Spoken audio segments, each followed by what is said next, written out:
지구를 지키는 우리의 멋진 용사들 TKX-4호와 5호가 오늘도 열심히 임무를 완수하고 기지로 돌아가고 있습니다. 4호 조종사인 영희가 철이에게 가다가 배고프니까 떡볶이 순대 먹고 가자고 합니다. 그러자 철이가 오후 기름이 다 떨어져서 주유소에서 기름 넣고 가야 한다고 했습니다. 영희는 연구소에서 수송연료를 바이오에너지로 바꾼 게 언젠데 아직도 휘발유 넣고 다니냐며 에너지 효율도 좋고 환경에도 좋은 바이오에너지로 빨리 바꾸라고 합니다. 철이는 돈도 많이 들고 불편한 것이 아니냐며 물어보자 영희가 한심한 듯 언제적 이야기를 하고 있냐며 지금은 경제적으로도 좋은 데다가 저장이 쉬워서 다 그걸 사용하고 있다고 합니다. 그 돈이면 차라리 뜨끈한 국밥 든든하게. 아직까지는 이루어지지 않았지만 우리 미래에는 실현 가능할 이야기일지도 모릅니다.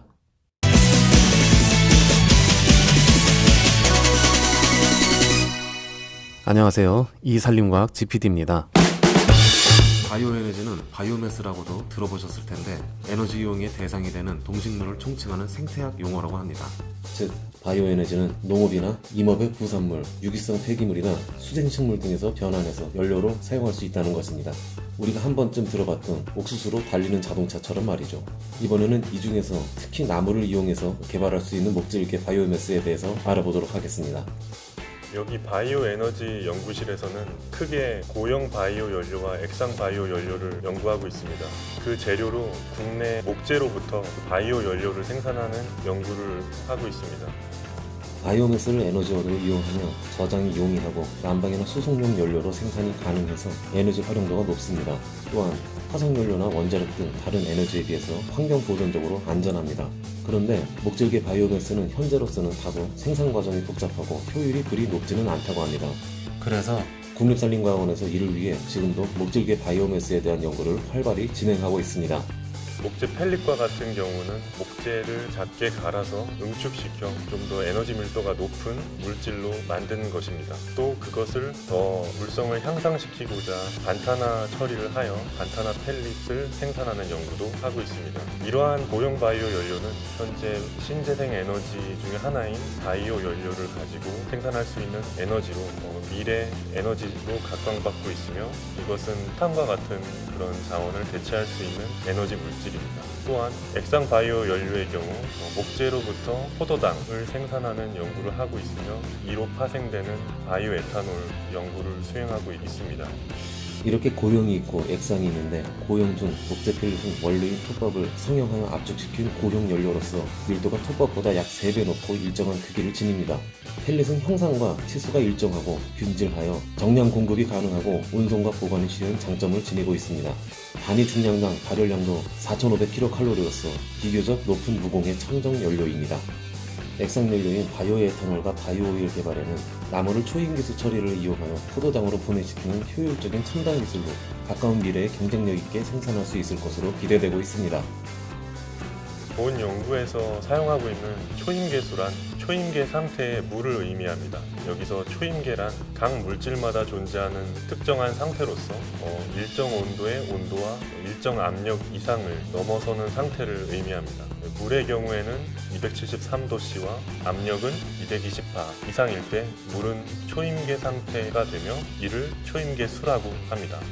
이러한 초임계 상태가 되면 물은 보다 기체와 액체의 중간적인 성격을 띠면서 반응성이 매우 뛰어난 그런 상태로 전환이 되고 그러한 초임계 상태의 물을 목재와 같은 원료 물질과 반응을 시키면 그러한 원료 물질이 특정한 반응을 통해서 분해되거나 또 다른 화합물로 전환이 되게 됩니다.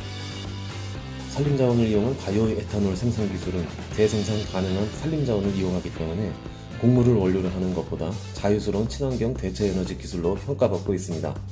따라서 산과 나무의 숲에서 공급되는 130만 톤의 산림자원을 활용하면 3천만 달러의 외화를 절감하고 연간 160톤의 이산화탄소 배출 절감 효과를 얻을 수 있다고 합니다. 이러한 포도당과 자일로즈 같은 목재 유래 당은 바이오 연료뿐만 아니라 바이오 플라스틱 등을 제조할 수 있는 재료 화합물로 또 전환할 수 있는 매우 잠재력이 높은 원료 물질입니다. 이러한 것을 저희 국내 목재 자원으로부터 다양한 기술을 통해 생산해내고 있습니다. 우리나라는 95%에 달하는 에너지를 수입에 의존하고 있습니다. 그리고 전기 발전을 위해 매우 높은 비율로 화석연료와 원자력 에너지를 사용합니다. 발전의 대부분을 차지하는 화석연료와 원자력 에너지는 그 정도의 차이는 있을지언정 사용할수록 지구에 부메랑이 되어 영향을 끼치는 에너지 자원입니다. 때문에 신재생 에너지를 발굴하고 이용하려는 노력이 점점 커지고 있습니다.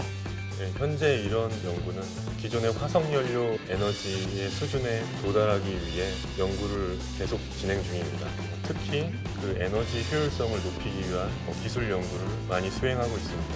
친환경적인 큰 장점을 가지고 있고 에너지 효율을 높이는 연구를 앞으로도 계속 수행할 예정입니다. 브라질, 캐나다, 미국 등에서는 알코올을 이용한 바이오에너지 공급량이 이미 원자력에 맞먹는 수준에 도달해 있다고 합니다.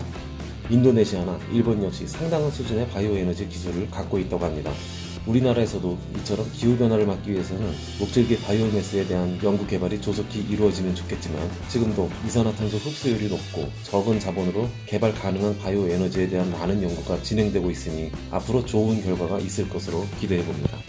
향후에는 이러한 효율을 높이는 과정을 통해서 최종적으로 상업용 바이오 연료를 개발했을 때 그 단가를 화석연료와 그 차이를 줄여줄 수 있는 큰 역할을 하고자 하고 있습니다.